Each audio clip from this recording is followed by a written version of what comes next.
So, dua telu ngeraris. Salam congkak, Cening Budi, Punapi Salam Gatre. congkak Kak Bemo, kabar baik. Kasih dulu Kak Bemo menyapa subscriber, viewer Silakan. channel Kak Bemo seluruh Nusantara. Channel Kak Bemo sudah berkembang, ini pemirsanya sudah ada di Malaysia, di Miri, Bintulu, Kinabalu, England, Amerika. I say hello to you guys. And outside of Indonesia, in England, in Australia. How are you, my friend in Australia? My friend in Oregon, USA. Good morning. Wih, all over the world. All Kak over Bemo. the world. Ya, hari ini Kak Bemo sesuai janji, karena banyak di komen-komen Gerantang Part 2 itu. Apa yang terjadi Kak Bemo? Tolong diceritakan, sehingga Kak Bemo akan membuat kelanjutan Cupak Gerantang episode terakhir, kan begitu. Mantap, episode 3 Sebelum terakhir. Kak Bemo melanjutkan, yang baru menemukan channel Kak Bemo, mohon di like, komen, dan subscribe. Dan jangan lupa nyalakan lonceng, biar nanti kalau Kak Bemo upload video terbaru, pemirsa semua tidak kehilangan kereta. Mantap. Kak Bemo ingatkan pada Cupak Gerantang Part 2, dikisahkan si Cupak sudah membawa Raden Putri Ayu menuju ke pusat kerajaan. Nah, disitulah diterima oleh Maharaja. Saking senangnya Raja, dan untuk menghormati janji yang sudah dikeluarkan, di situ di Cupak dijadikan menghadap Ratu Agung, dijadikan anak agung, dan menikah dengan Dewi Putri, begitu. Semenjak itulah kehidupan si Cupak pun, apapun yang diinginkan menjadi hal yang mudah, Terutama makanan Kak terutama makanan.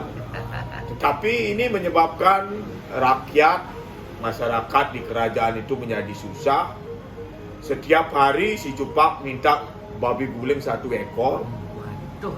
Nah, begitu kehidupannya Cening Budi. Suruh makanan setiap hari, porsi banyak-banyak. Ini kalau diceritakan mungkin minimal porsi 10 orang itu dimakan sama si Cupak. Nah, di lain pihak, di lain waktu, Kak Bemo ceritakan sekarang kisahnya adiknya si Gerantang yang masih berada di dalam gua, karena tali waktu menuruni gua itu diputus oleh si Cupak. Nah, beberapa bulan, hampir setahun, si Gerantang hidup di dalam gua mengandalkan makanan seadanya. Nah, bangkainya si Benaru ini, si raksasa ini sudah menjadi tulang belulang. Nah, sudah menjadi tulang belulang, disitulah tulangnya dipakai si Gerantang untuk menaiki gua yang dalam itu. Wih. Dikisahkan, Kak Bemo dikisahkan, ini Gerantang menuju ke pusat kerajaan, ingin mengadu nasibnya, kok sampai sejelek begitu. Semua hal-hal yang bagus didapat sama kakaknya si Cupak. Nah, di situ dia berdoa sama Tuhan, semoga nasibnya berubah. Nah, sesampai di pinggiran kerajaan, banyak orang yang mengira pemuda yang kurus kerempeng kotor ini, sehingga terdengar oleh kakaknya si Cupak dalam kerajaan itu. Teringat dia bahwa adiknya itu masih hidup di dalam gua. Seketika itu kan Budi diperintahkan untuk membunuh adiknya Gerantang. Nah, beberapa prajurit mengejar keberadaan si Gerantang, tidak terlalu lama. Singkat cerita, si Gerantang ini digulung dah pakai tikar, seperti menggulung orang meninggal di Bali. Dan gulungan ini mayat entah masih hidup entah mati dibuang Ke laut. ke laut. Dibuang ke laut. Ke laut untuk menghilangkan jejak, sehingga kehidupan si Cupak di kerajaan ini tidak terganggu sama sekali. Sekarang Kak Bemo kisahkan suami istri yang tidak punya anak. Mandul Kak Bemo ya. Ya kalau di Bali namanya Pan Bekung. Pan Bekung. Pan Bekung ini terutama kerjanya adalah nelayan. Nelayan pencar itu yang bunder. Kalau jaring kan memandang. Seketika dia lempar jaringnya, pencarnya, Tarik lagi. nyangkut di tikar yang bergulung itu.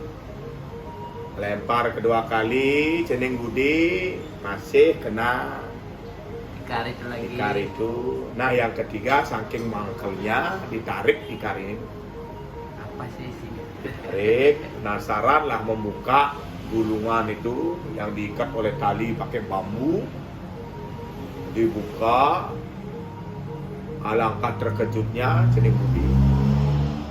Ada manusia kurus kering kerempeng di tengahnya dan masih hidup. Itu udah puji Tuhan, Bun.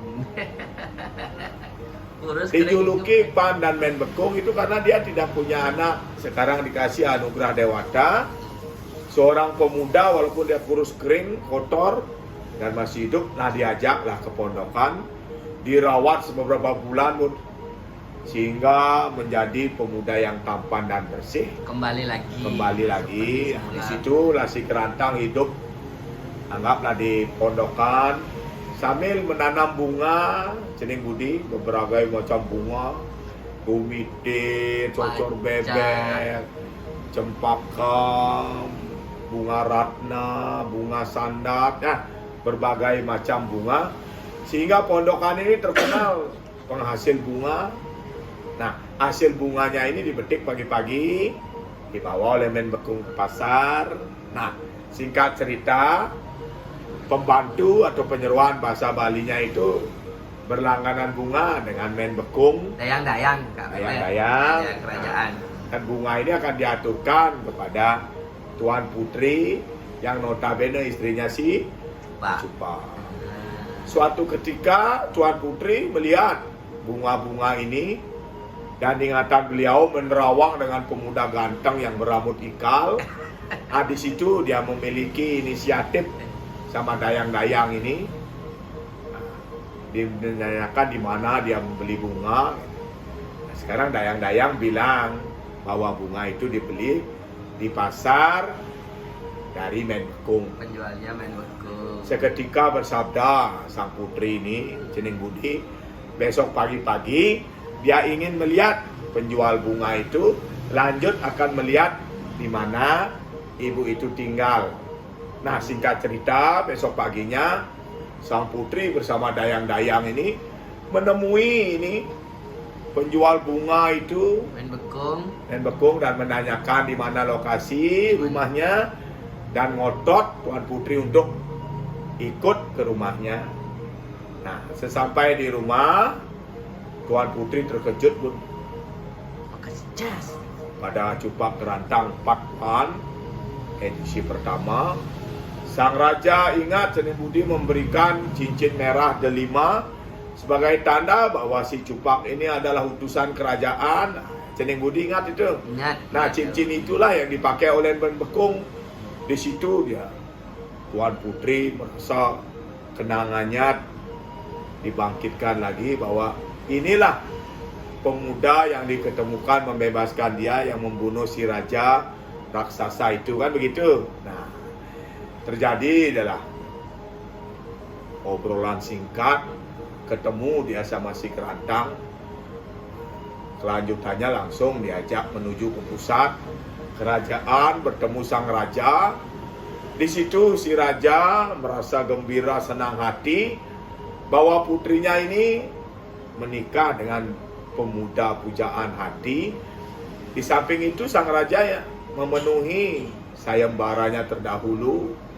Nah, diceritakan kisah cintanya ini menjadi perkawinan cening budi. Pesta perkawinan digelar super meriah, 1 bulan 7 hari.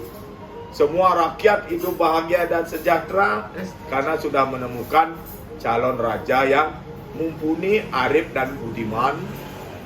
Si Cupak gimana, Kak? Si Cupak dikisahkan mungkin melarikan diri saking malunya. Dan di kerajaan ini tersohor semenjak si Gerantang menjadi raja. Nah, itulah kisahnya Cupak Gerantang.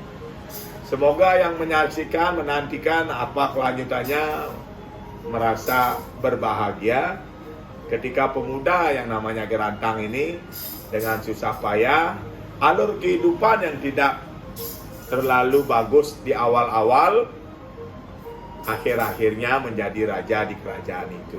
Happy ending Kak Bemo. Happy ending ceritanya ini. Itu yang bisa Kak Bemo ceritakan tentang Cupak Gerantang. Bagi pemirsa yang belum subscribe, Kak Bemo mintakan dari lubuk hati yang paling dalam, ingat subscribe. Salam congkak, congor Kak Bemo. Kak Bemo akhiri dengan Om Santi Santi Santi Om.